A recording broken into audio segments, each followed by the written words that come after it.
X's in the book. I think we've built off every day. I see progress being made.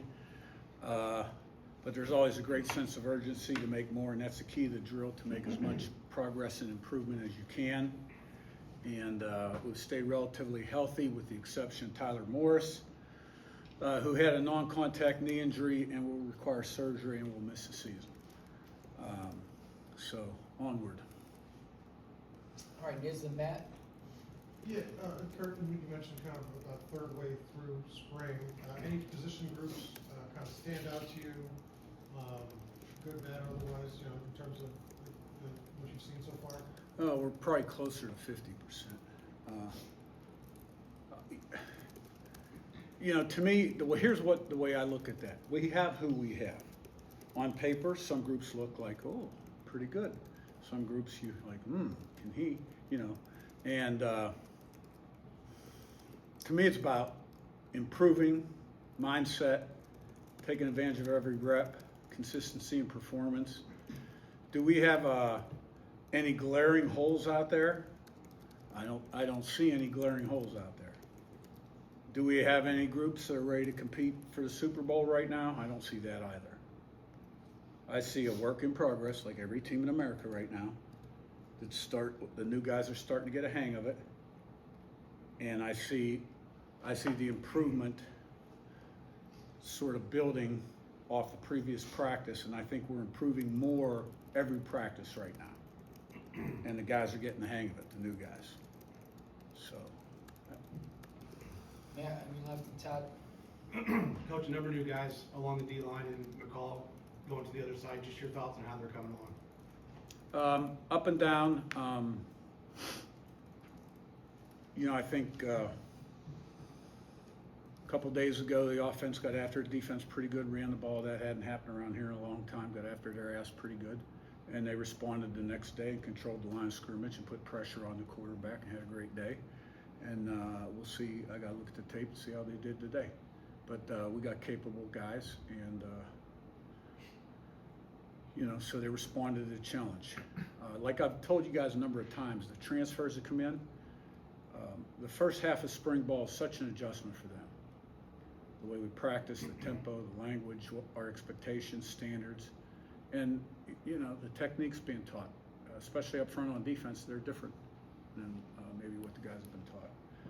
Second half of spring, you see a different kind of guy, and so I've seen those guys flash, and we're capable. Todd, on your left, and Pete.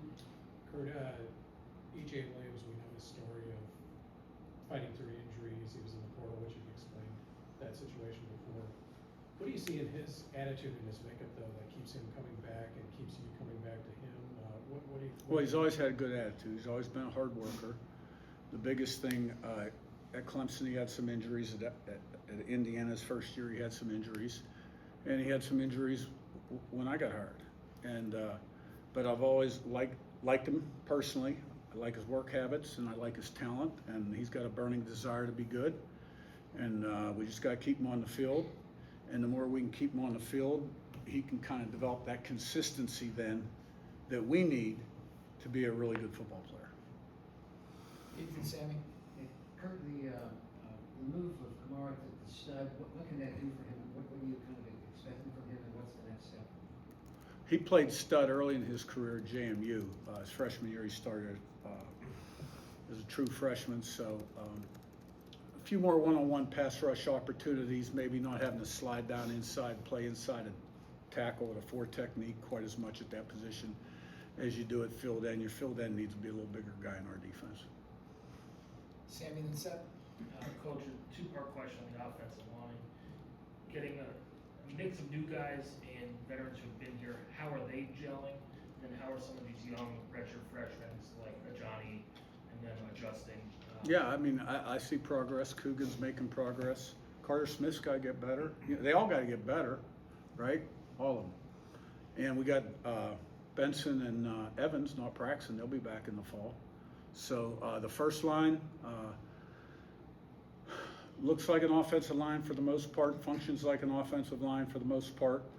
Got to continue to get better, working together, calls, a lot of multiples up front for an offensive lineman. Some of the techniques are a little different for some of the newer guys. Some of the younger guys, I see progress. Johnny's made some progress.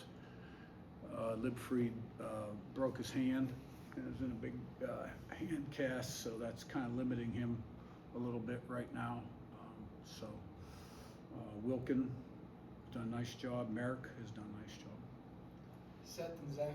Hey, Curt, with Tyler going down, like you mentioned, first off, I guess what happened there was that just a freak play, and then when you look at what else you have at wide receiver, I guess how do you feel about the depth, the rest of the depth you have there? Yeah. Is that an area you may look to readdress in the portal when that? Well, we're reopens? thin number-wise, that's for sure, right now, and we're gonna bring a number of walk-ons in the summer, in the fall camp, so God enough. But and I think the freshmen in time will be okay. Kendrick and Bond are with us right now, and I like the guys that are out there. Mekhi Jackson has sort of been limited to a hamstring a little bit the last 2 practices, so we're thin. We got Sam West out there playing a little slot receiver with the 2s at time.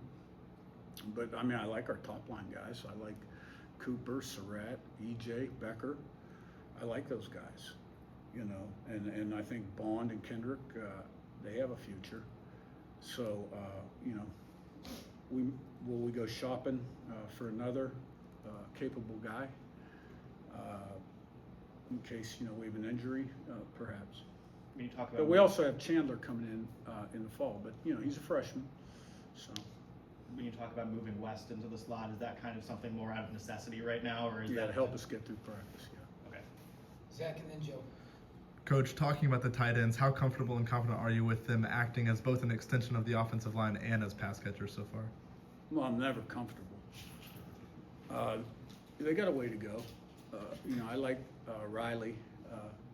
He brings his lunch pail every day, and he gives you great effort. And Holden's got to work on his consistency. Joe on your right, last one. Coach, how have you seen Fernando and Coach Whitmer kind of grow together and learn through these first 6 practices? Well, we're trying to get Coach Whitmer up to speed with our offense a little bit because it's a new offense to him, and he hadn't been in college football in a while. And college football and pro football are really a lot different. Hash marks are different. The rules are a little different. So, and there's some things we're working on with Fernando. I thought he took a step forward today at practice. He's had some good days. He's had some really good plays. And is he where he needs to be right now? No. But I thought I saw a step forward today, and it's the same. You know what I mean? And Chandler, he's been around a lot of good people, but he really hasn't been responsible for coaching a position. So I'm coaching Chandler a lot right now. But we'll have him right just like we had Tino right at the end of spring. All right, thanks, Coach.